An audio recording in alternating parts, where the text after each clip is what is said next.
Good morning, Wake Up Real Estate. It is Monday, April 3rd, our 41st episode. 41. 41st episode. Remarkable. I had coffee with my buddy that we're supposed to get together every month. And I'm like, dude, we must have missed a month because the last time I talked to you, Wake Up Real Estate didn't even exist. And we just finished episode 40. So like, comment, subscribe, share, smash the bell, please. Because we want to keep sharing these, and the more people that we have as subscribing and coming, it excites us. It brings us energy. It helps us bring energy to the group. Mike, good morning. Winifred, great arising to you. Winifred, I mean, she joins us early on the West Coast, so we appreciate it. Mark, good morning. And Mark is saying good morning to Mike. Yeah, so good. Yeah. How'd the open house go, Mark? Oh, yeah. How'd the open house go? Good shout. Good question. And Ernest, I don't know why he does this sometimes. Trophy yellow smiling. It's gotta be StreamYard handling the icons that he's posting. Or the type of emoji. I don't know how to deal with it. Okay. Here's what's on the docket for today. We got a question of the day we're going to share in a minute. We got social posts. We might talk mortgage a little bit. And what I really want to get to is the early results from our direct mail double tap. And so I'll just lead right into the question that we came up for today. Have you ever gotten a client from direct mail? Have you ever gotten a client from direct mail? And bonus, if the answer is yes, what was it? Was it a just listed? Was it a just sold? Was it an open house mailer? Was it a geo farming? Was it something you sent to your sphere? Have you ever gotten a client from direct mail in some way or form? And if you include a picture of what you sent, if you happen to have it, you include a picture, I'll add 20 credits to your Thanks.io account. You're getting paid here. Getting paid. Diane would like to subscribe to the channel. Thank you, Diane, for subscribing. And Francine, good morning. First time here. Francine, we're so excited and happy to have you here. I don't know who this is, but Francine from an open house mailer. And then another one here, just sold cards. Absolutely. Whoever that is, you are going to love the just listed, just sold automated solution that's coming down the pike here. Definitely. The next week or two. It's amazing. Yep. Distress mailing short sale. Mark Webster. Oh, that was from Winifred. Mark Webster. Ugly expired yellow letter. I think it is a yellow letter. That was a Freudian slip there, but I think it was a yellow letter that he had gotten that from. So awesome. I'm excited. And I would say the big takeaway is if you've done it once, you can do it more than once. It's an easy thing to stop doing and to get consistency with. That's the problem with. It's not as easy as just leaving a Facebook ad running. You kind of got to keep doing your mailings. Yeah. Right. You have to have a strategy. You have to think big picture, long term. Is this something I'm going to do quarterly? Is this something I'm going to do monthly? Is this something I'm going to do weekly? Is this something that we do that is more event-based? In other words, I just got a listing, so we're going to do this, and this with that listing. For example, on most of the listings that we get, with few exceptions, I will send a just listed, a pending, and a just sold postcard. And because of the built-in, QR code scans and so forth on Thanks, it generates a lot of leads, which again is the topic. That's kind of our main topic for the show today. I want to unpack some of the early results on this here postcard that I sent out last week. Oh, sorry to cut you, man. Let's rock the social post here real quick.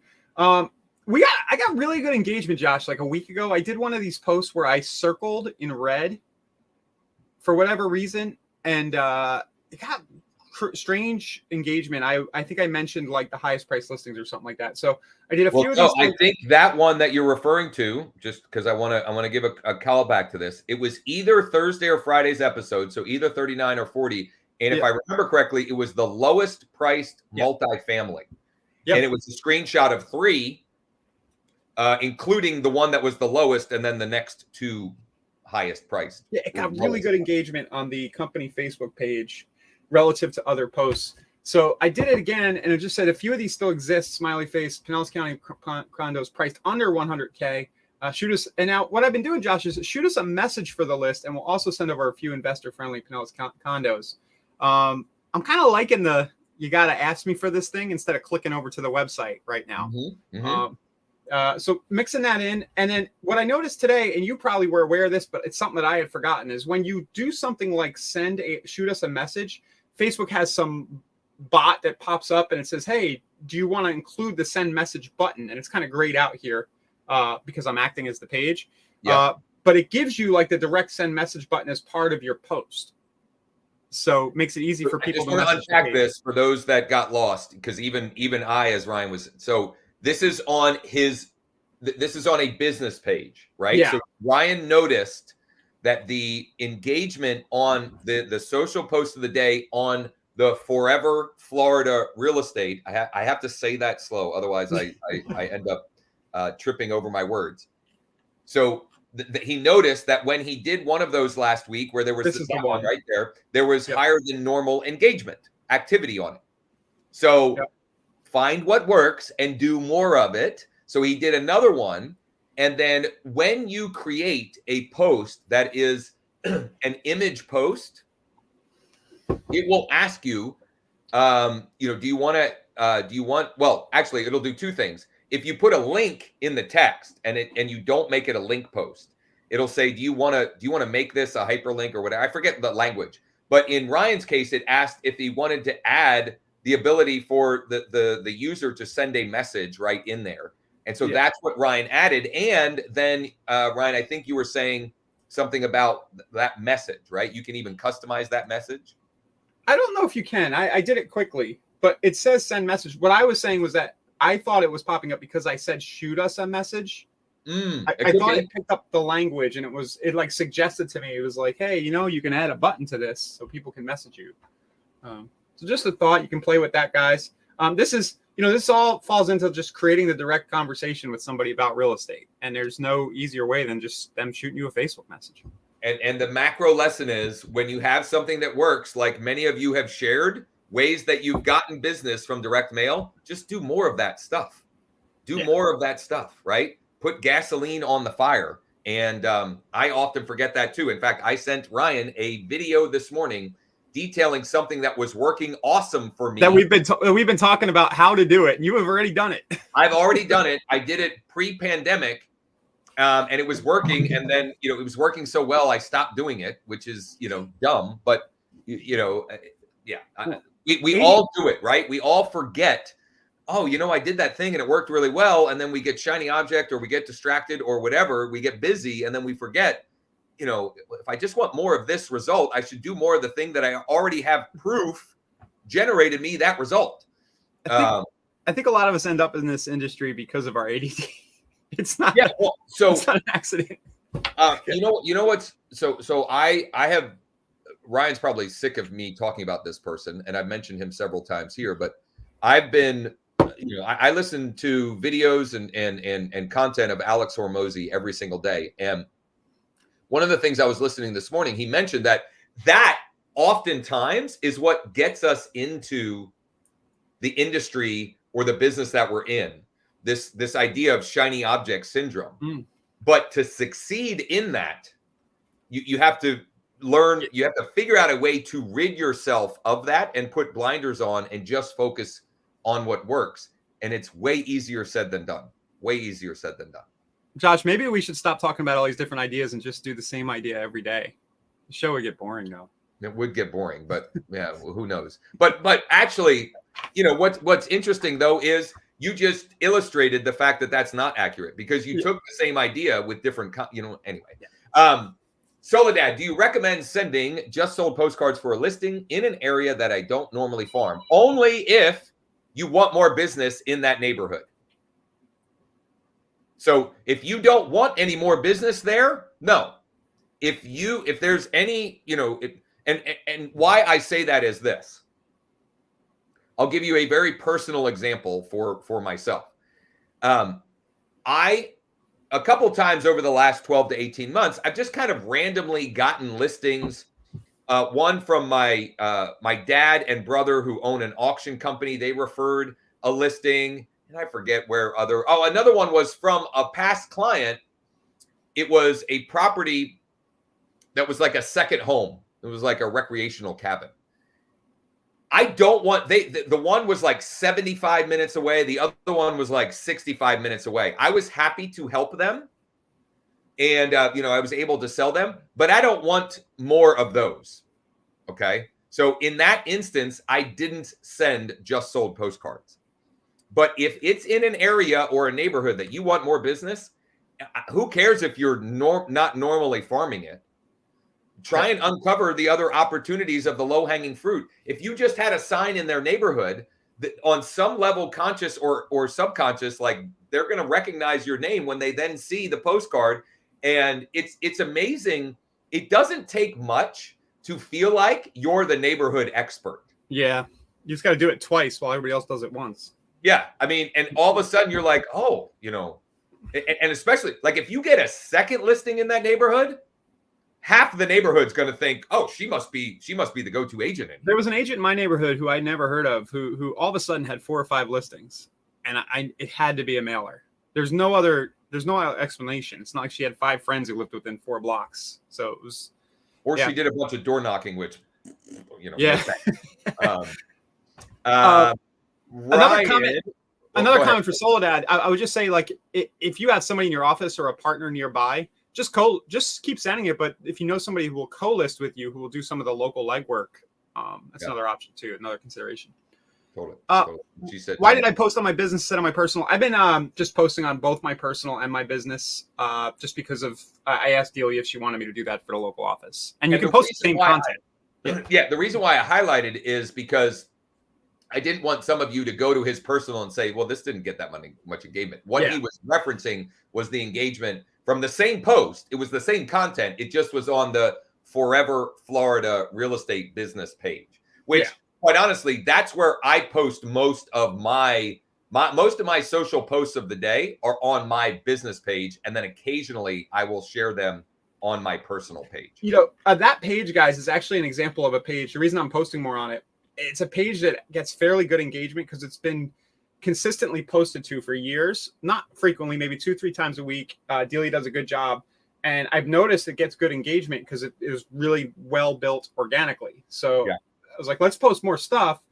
So if you do have a business page that has a few thousand people on it, it really makes sense to do it more frequently. If you have 50 people on your business page, do post on it, but you're going to get more results from posting on your personal too. And it doesn't take any extra work to do it both places. And what you could also do is post on the business page and share that to your personal profile. Exactly. That way you're feeding both engines or both monsters there. Ernest says, I could build a bot on this that creates a link with particular listings. Well, we might have to explore that with you, Ernest. We were your ears might have been ringing this morning because we were talking about ways that we can do more together as we serve this audience. All right, mortgage rates right in the mid 6s. Yep. They see the stock market's like zooming. Don't know why. It's completely irrational in my opinion, but that's not what we're here to talk about. But but with the stock market zooming, that usually means it's zooming because rates are coming down or people expect rates to come down. So it could be good times for us here for the next few months. Easier to get mortgages. People can qualify for a little bit more, things like that, right? So 2 things on the mortgage front that I want to share. Number 1 is I listened to a great video this morning from the National Real Estate Post. I listened to a lot of their stuff. They've got they're usually bite-sized, short little videos that are good food for thought oftentimes, or just, things to consider. And to the one from this morning, which I doubt they recorded it this morning. They probably recorded it over the weekend or last week. But it was a mortgage pro in California. I think she's licensed elsewhere, highlighting some additional points to make if you're having a conversation with someone who's currently renting and thinking about buying. In other words, like going deeper than, well, would you rather make your landlord rich or yourself, right? Or would you rather pay down your landlord's mortgage or yours? but just some consideration points beyond that, and even taking into account. So, for example, in California, rent amounts were frozen in many scenarios, right? And so highlighting the fact that, okay, it's time to pay the piper, quote unquote, right? You're facing a rental increase. Compare that to buying, and compare that to other similar properties and what they're renting for, right? And just giving people, good things, good points of consideration or things to think through as they, may be thinking about buying versus continuing to rent. I assume it's this video, ways to tackle buyer it's the buyer hesitancy. rent one. Yes, Yeah. 100%. It's like 5 or 6 minutes. Speed it up. There's some good talking points in there. Does everybody know how to speed up? We got to remind people of this every now and then because it's a Yep. big productivity hack. You click the gear, playback speed equals 1.5 or 1.75. 2 usually gets too fast. And they've made it easier on mobile too. There was a time where the mobile app, it wasn't super easy to speed that up, but it's native there as well. And there is, I don't know that there's any content that I listen to at regular speed. It's usually somewhere between 1.25 to 1.75. So thought that was a great one. And then my social post of the day this weekend, and you can just find on my socials. Well, I didn't share on my personal profiles. I need to share that over. In fact, I'll do that today. I need to share that over. But what I did was a short video simply talking about the story that I've shared a few times here last week of the client that had been turned down by multiple other lenders who we are now under contract on 2 homes with. One that he's buying for himself with an FHA loan, and one that he's buying for his mom with a DSCR non-QM right there, the second opinion one. Okay. Now, why am I highlighting that? Number one, I want to remind you all, if you had potential clients who have been turned down for a mortgage, let's chat. Okay. Let's see if we can help them. That's number one. Number two is to illustrate the fact and the point that some of the best content that you can put out to attract more clients is simply telling stories like this. Hey, the house behind me, we just helped John and Sally buy this house. They actually had been turned down by several other lenders and had been refused or had several other agents refuse to work with them. But we worked together, and through perseverance and creativity, we helped them buy their first home, right? Like simple things like that. You don't have to get like super detailed, and when you're sharing people's actual names and so forth, obviously getting permission. But this story I shared, I didn't share any names, but I did share specifically what happened, right? So it wasn't like a made up story kind of thing. And it's a way to create inbound conversations of the clientele that you can help, right? And to show and demonstrate the kind of expertise and problem solving, et cetera, that you can provide. Awesome. Yep. Yeah.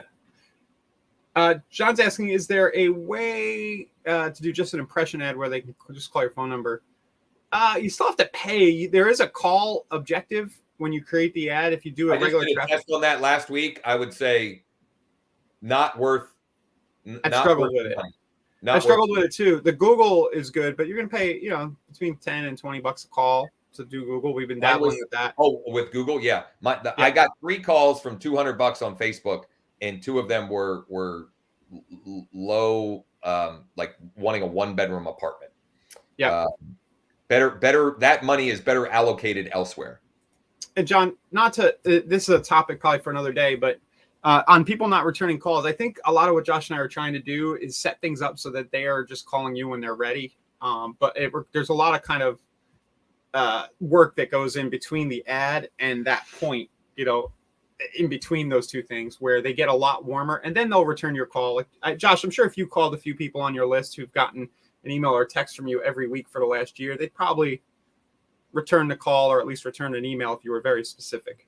If you were very specific. And I would say that I'm curious, John, how are you framing the expectation for them to respond in that outreach? And John, I'd be happy to chat with you offline about this, or if you want to, but like there is there are several things to consider with that statement. Number one, they may not be ready to return those calls, texts, or emails.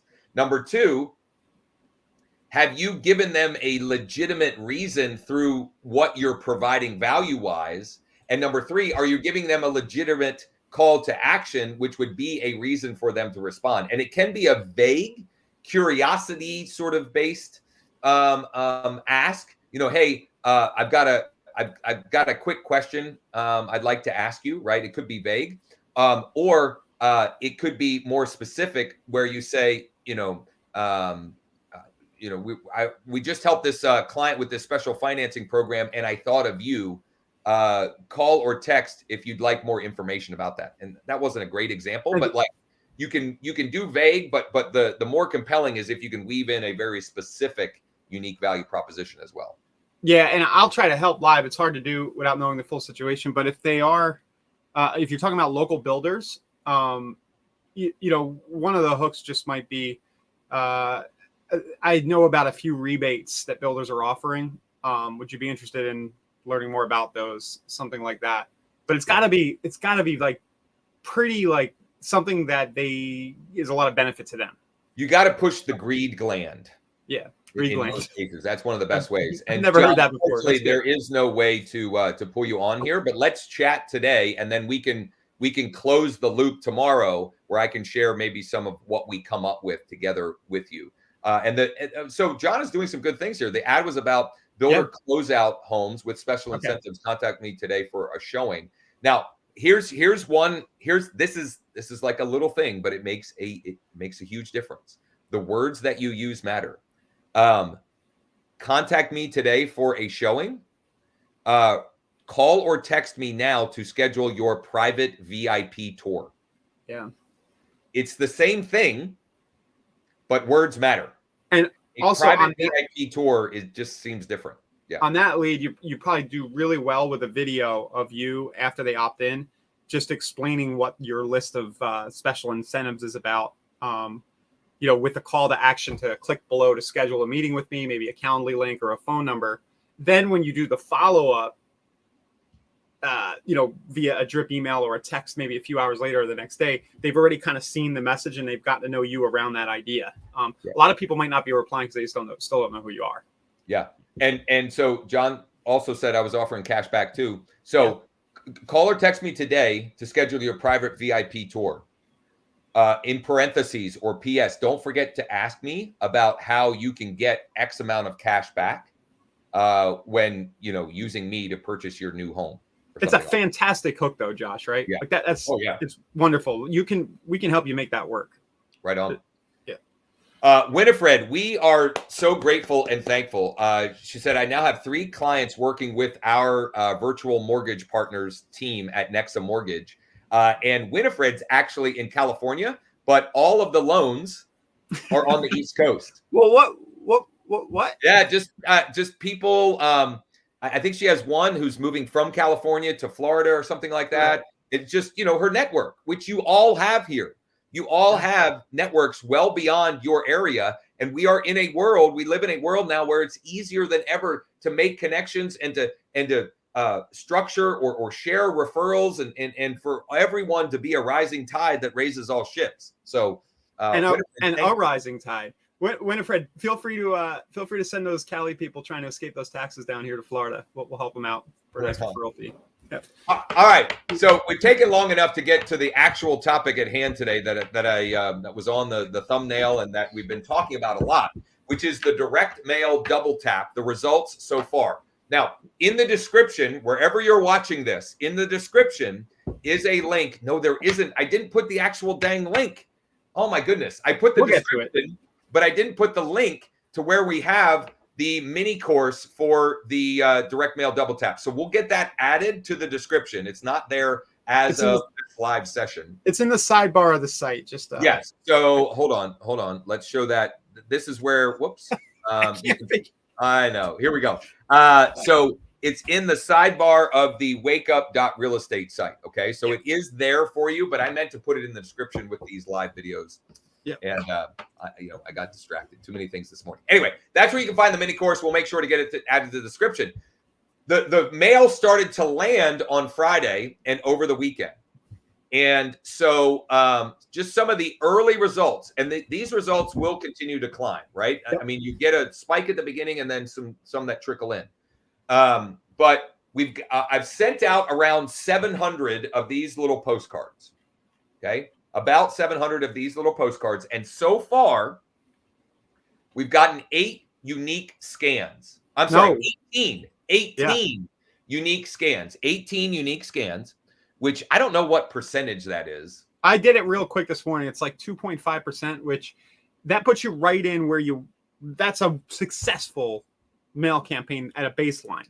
Yeah. If you can get that, you're good, but you're probably going to trend up toward 4 or 5% at least based on the first few days. Yeah. And what I have been seeing is that when using a direct response message like this on a postcard and using thanks, where you've got the QR code on the back and on the front, where you've got the ability to merge in like their property, which is a pattern interrupt, and use good copy, we're seeing 4 or 5 in some smaller batches. I've sent just listed. I don't remember if it was the just listed or the just sold, where we got almost 10% to scan. Yeah. Okay. So 4 to 5, 2.5 is like bare bones. 4 to 5, I would say we're pretty consistently seeing that. And then you could see up to 10%.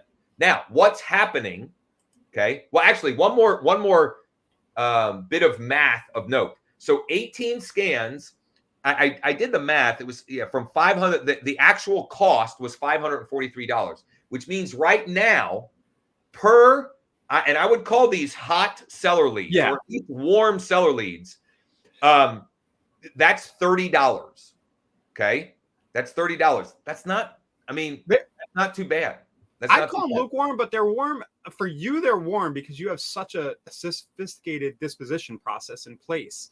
Right. For most people, there's a lot more work to be done, but I know that you're going to go here. I want to show everybody this. You're going to click the 18 unique scans. This is kind of a new thing. And thanks, Josh, last week or two as we were doing this. And you can go right down the list and start pretty much walking over to the house with a packet. Right? Like you could talk to the follow-up. So here's what we're doing with those. Yeah, here's what we're doing with those to fully disposition them and make sure that we get the chance to list their property when it's time for them to actually sell. Number one, we're getting them all into our home IQ on a seller nurture that's set it and forget it. Number two, we are zapping them into KV Core. And most of them we have email and phone number. The ones that we don't, we are manually skip tracing to try and append that data. They will be set up on a market update on KV Core or in KV Core. And we are sending out a packet. And this one, I need to actually, this is the one where they're all close enough. I need to actually drop these off in the packets off in this. Yeah. I'll have to document that this week. But the packet we shared last week, I think we were talking about, or maybe the week before, is just going to be the RPR mini report.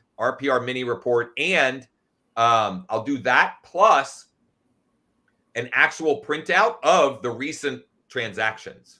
We have identified, Josh, this is the holy grail. We've identified a hook that is not check your home value that homeowners will respond to and engage with. And that hook is the real estate transactions list. Yep. It's a little side angle. The rest of the industry is doing that check your home value. You do that little extra. How much extra work was it, Josh? You created a link to recent transactions in your MLS. It took an extra 5 minutes, right? And the way I set it up, it's something I've got set up one time that dynamically updates.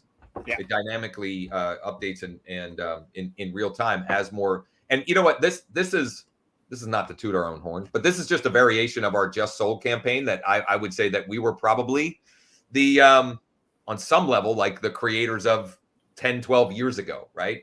Check out all the Just Sold transactions in your area. And it's just a different way to get the hand raisers versus simply saying, get a free updated home value. It's like a side entry to where everybody's trying to go in the front door, right? You're coming in from the side angle, but you're getting the same hand raisers. You're just doing it in a more efficient and in a way that stands out because it's different. It's not just the same thing. And for those of you wondering, again, it's on the website, like the full documentation here. We're kind of skirting around and giving you vague, but it's structured. And Josh, you're probably going to add the second part of how you're going to follow up this week or so. Absolutely. Yeah. Mike is helping with that as well. So, John, how much is Home IQ? So Home IQ is free for the agent partner up to a certain amount. The lender pays for it. So our virtual mortgage partners team is paying for that for our agent partners. And I'd be happy to chat with you about that, John. I'm happy to share that, but we can't allow you to wildly upload contacts because there's a fixed cost that we pay for it. So our best practices are importing contacts where it's sphere of influence, it's past clients, and it's people that have actually requested information like these. They've taken an action recently. Yeah, right. We're not uploading cold, raw data. We're not putting in expired listings. We're not putting in for sale by owners unless those folks have actually taken an action and done something to become an inbound prospect, right? But I will say the reason it costs money is because it's so good. Like the actual report and the data that goes out with the report, the quality is really there. Totally. And Lo, do you have the link from the Amazon? I'll have to find that. But I think if you just Amazon search Rush Priority Express envelopes, I'm pretty sure it comes right at the top. And I mean, it's pretty hard to ignore this red envelope with the bald eagle head on. Kind of like this one better. This one's Ryan's got. Oh yeah, there's a bunch of different colors here. Let me just show. Yep. There you go. So I Googled exactly what Josh said. This is what came up, the first Amazon link, and you got all these different colors here. Yeah, they don't like the actual one that I don't think it matters to use the exact one. I know that I found it recently. I'll try and find it and add it to the description as well if you really want to use this one. But really, it's just about standing out and looking different. There's 500 of them. We should do a giveaway, John. We should do a contest to give away one of these. That'd be a cool prize. Yeah, anyway. Absolutely. Yeah. All right. That was so we'll continue to update you on the results of this, including when I get my first listing from it, because it's only a matter of time. It may be this week, it may be this month, it may be this summer. I don't know. But we'll certainly update that. And John asked, what do you send in those envelopes? So what I am sending is going to be RPR mini report, which we have talked about on past episodes and shown you how we're doing that. And actually even talked about how you can send just that through thanks.io. But all of this test that I'm doing are all within a several mile, like a 2 to 3 mile radius of my house. So I am going to hand deliver these envelopes, and it will have that RPR mini report and a printout of the actual recent just sold transactions. I'll document that. I'll do maybe a little short form video of what we're stuffing in there and dropping off for folks. And David, it's at wakeUp.realestate/double tap. Josh shows step-by-step how to build it there. Yep. Winifred, just shoot Mike an email. Winifred asked, how do you get a Home IQ? Just shoot Mike an email. Winifred can have as much Home IQ as she'd like. Yeah, 100%. Sending us referrals. We'll do whatever we need to for you. But just Mike at growwithjosh.com. Mike at growwithjosh.com. Okay, so a couple of things to wrap up. Number one, as I mentioned, we'll continue to update you on this. Number two, Ryan and I are continuing to refine what Ryan has so eloquently named RENOS, Real Estate Niche Operating System. And if that's something that you'd like to explore, what that is, how that works, and what we're doing for folks that we're going to deploy this RENOS process with, you can just schedule a time for us to chat at josh15.com. There are several ways you can get our help with that. And I would love to chat with you. And I'm quite candidly, I'm going to ask you some questions. I'm going to be curious. I'm going to then make some recommendations, and then there'll be several options of how you can get our help. And or you can just take what I share, the plan I give you, and run with it on your own. There's nothing wrong Yeah, with we're gonna have more on this week, but the kind of early context for that is the nicheful thinking link on the site. Yep. That's like it's not early thinking, but I kind of laid out the framework, and what we're gonna do is we're gonna have more structured walkthroughs on how to execute these Renos systems. Exactly. Francine, where do you get the just sold list? Just from my MLS. So for example, this is all going to the township that I live in. So I pulled up I set up an MLS link that is all of I think over the last 60 days, it's either 30 or 60 days of the closed transactions in this township. And it's all documented in that mini course on the wakeup.realestate site, wakeup.realestate. It's all documented there for you. And yep, that's the custom page on my KV core site that I set up. And the top link is a dynamic MLS link. It stays dynamic and active just as long as I just have to click on it every like 30 days to make sure that it stays active. So, well, look at this. John's trying to refer us some business. Do you work with buyers in Tampa? Yeah, our office does. Yep. Send them our way, John. I can make the connection to Ryan.